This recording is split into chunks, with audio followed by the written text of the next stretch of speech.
बाहुबली अड्डा में आपका स्वागत है। आज बात एक ऐसे बाहुबली की जो 4 दशक तक अपने दहशत से यूपी समेत कई राज्यों में खौफ का पर्याय बना रहा। उसने इतने गुनाह किए कि आप गिनते गिनते थक जाएंगे। पुलिस की फाइलों में 100 से ज्यादा केस दर्ज हुए और ना जाने कितनों ने उसके खिलाफ जाने की या यूं कहे कि अपनी जान की परवाह में थाने तक नहीं पहुंच सके होंगे। हाल ये था कि जज तक उसके मुकदमों से खुद को अलग कर लेते थे। पिता तांगा चलाकर अपने परिवार का पेट पालता था, लेकिन बेटा तांगा छोड़ ट्रिगर के बल पर जिया। इलाके में ऐसा खौफ पैदा किया कि जो भी उसका नाम सुनता उसकी रूह कांप जाती थी। गोली से पहले वो गोली से बात करता था। अपने साथ शूटर्स की फौज लेकर चलता था। उसके गैंग में एक दो नहीं, सैकड़ों शूटर्स थे जो अपने आका के एक इशारे पर किसी का काम तमाम कर देते थे। पुलिस की फाइल में उसके सिर पहला मर्डर उसके नाबालिग रहते हुए दर्ज हुआ था। सर पर हमेशा गमछा बांधता था और मूंछ की स्टाइल ऐसी कि वो कोई रॉबिन हुड हो। हम बात कर रहे हैं अतीक अहमद की। 10वीं फेल था, लेकिन क्राइम में बड़े बड़ों की छक्के छुड़ा देता था। अतीक अहमद का परिवार गरीब था। पिता तांगा चलाकर परिवार का गुजारा करते थे। अतीक जब 10वीं में गया तो स्थानीय बदमाशों की संगत उसे लग गई। इसके बाद जब अतीक 10वीं में फेल हुआ तो पूरी तरह से अपराध की दुनिया में उतर गया। शुरुआत गली के गुंडे से हुई। पैसों की चाहत में लूट, अपहरण और रंगदारी करने लगा। 17 साल की उम्र में पहला मर्डर किया। इसके बाद अतीक धीरे धीरे क्राइम की दुनिया में अपना नाम कमाने लगा था। इसी बीच जब वो 17 साल का हुआ तब पहली बार उसके खिलाफ हत्या का मामला दर्ज हुआ। कहा जाता है कि मर्डर करने के बाद उसकी पहचान पुलिस और नेताओं से भी हो गई थी। मर्डर के बाद अतीक को चांद बाबा ने पनाह दिया था। लोग बताते हैं कि तब चांद बाबा की प्रयागराज में तूती बोलती थी।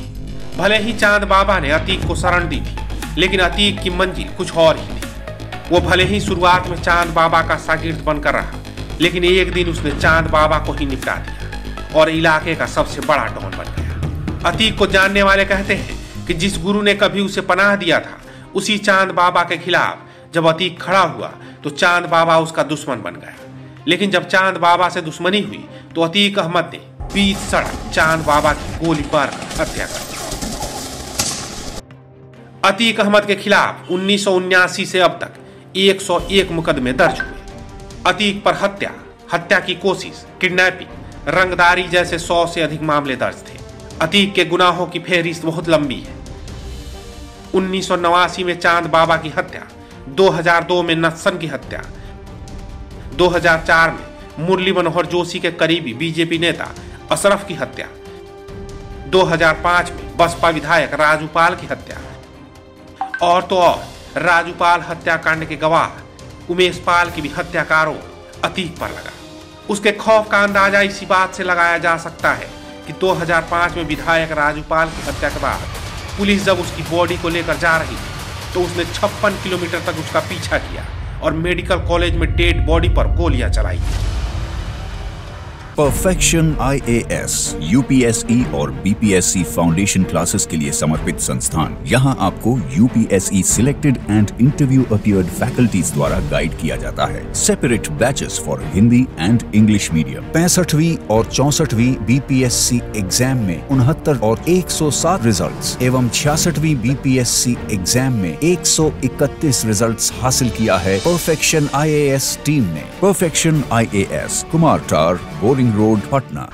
अतीक से सिर्फ उसके दुश्मन ही नहीं डरते थे, बल्कि पुलिस और काले कोट वाले भी डरते थे। अतीक के खौफ का आलम यह था कि साल 2012 में जब उसने हाई कोर्ट में जमानत की अर्जी दी थी तो 10 जजों ने केस की सुनवाई से खुद को अलग कर लिया था। 90 के दशक की बात है जब अतीक के गुर्गे जमीनों पर अवैध कब्जा करने लगे थे। ऐसे ही एक शख्स की जमीन पर कब्जा के दौरान उसने विरोध किया तो उस शख्स का खाल उधेड़कर बीच सड़क फिकवा दिया था और पुलिस को फोन कर इसकी जानकारी दी थी। यह घटना देश के इतिहास में दुर्दांत अपराध में दर्ज होनी चाहिए, लेकिन इस घटना में कोई FIR तक नहीं है। ऐसे कई किस्से हैं जो उस दुर्दांत अपराधी से जुड़े हुए हैं। अतीक का नाम 1995 में मायावती के साथ हुए गेस्ट हाउस कांड से भी जुड़ा था। बताया जाता है कि सपा को खुश करने के लिए अतीक और उसके गुर्गों ने मायावती के साथ बदतमीजी की थी।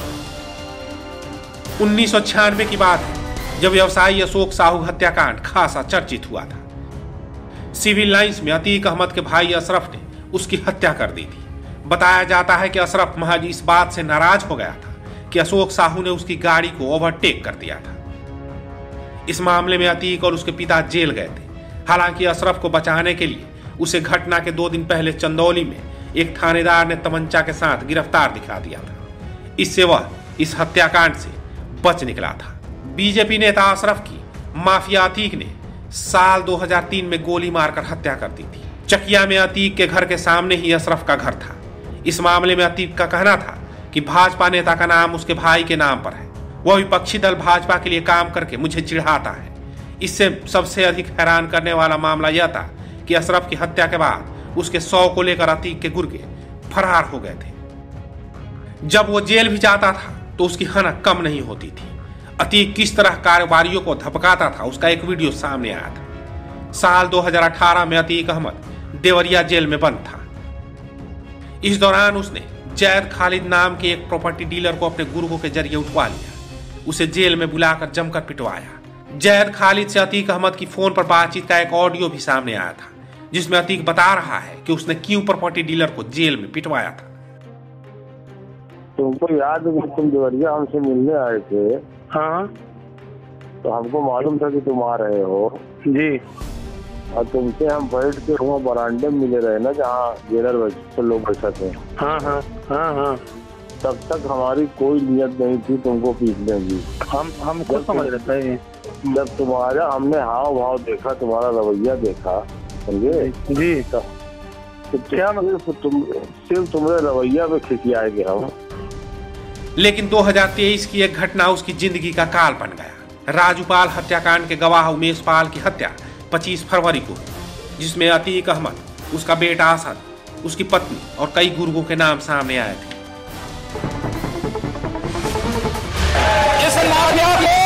मिट्टी में मिला देंगे। इसके बाद योगी सरकार ने उसके खिलाफ ऐसा अभियान चलाया कि उसका नामो निशान तक मिट गया। लेकिन कहानी यहीं खत्म नहीं हुई। अब इसे लेकर अंदर खाने मुसलमानों में कई जगह रोष भी देखा जा रहा है। यूपी के साथ बिहार में भी उसके समर्थन में नारे लगाए जा रहे हैं। पटना रेलवे स्टेशन के पास अतीक के समर्थन में नारे लगाए गए। वहीं कई राजनीतिक दल भी अतीक की मौत पर सवाल उठा रहे हैं और इसे 2024 चुनाव को जोड़कर देखा जा रहा है। अतीक देश के उन नेताओं में से एक है जो अपराध की दुनिया से निकलकर राजनीति की गलियों में आए। अतीक अहमद बाहुबली के साथ साथ राजनीति में भी अच्छी पकड़ रखता है। 1989 से अपना राजनीतिक सफर शुरू करने वाला अतीक अहमद बीएसपी, अपना दल और सपा में रह चुका था। अतीक अहमद 5 बार विधायक और 1 बार सांसद रह चुका था। यूपी के योगी राज में एक तरफ अपराधियों पर लगातार कार्रवाई जारी है, वहीं बुलडोजर के खौफ से कई बदमाश या तो यूपी छोड़ चुके हैं या फिर छिपे बैठे हैं। मुख्तार अंसारी फिलहाल जेल में बंद है, लेकिन कहा जा रहा है कि उसकी भी उल्टी गिनती शुरू हो चुकी है और उसके खिलाफ भी लगातार कार्रवाई की जा रही है। बाहुबली अड्डा में आज बस इतना ही। अगले अंक में किसी और बाहुबली की कुंडली खंगालेंगे, लेकिन ऐसी और कहानियों को सुनने और देखने के लिए कलम इंडिया का हौसला बढ़ाएं। हमारे चैनल को सब्सक्राइब करें। वीडियो पसंद आए तो लाइक और शेयर करें। अगर आपके पास कोई सुझाव हो तो हमें कमेंट बॉक्स में लिखें, या फिर ऐसी ही कोई और कहानी सुनना चाहते हैं तो आप हमें कुछ इनपुट्स के साथ जानकारी साझा करें।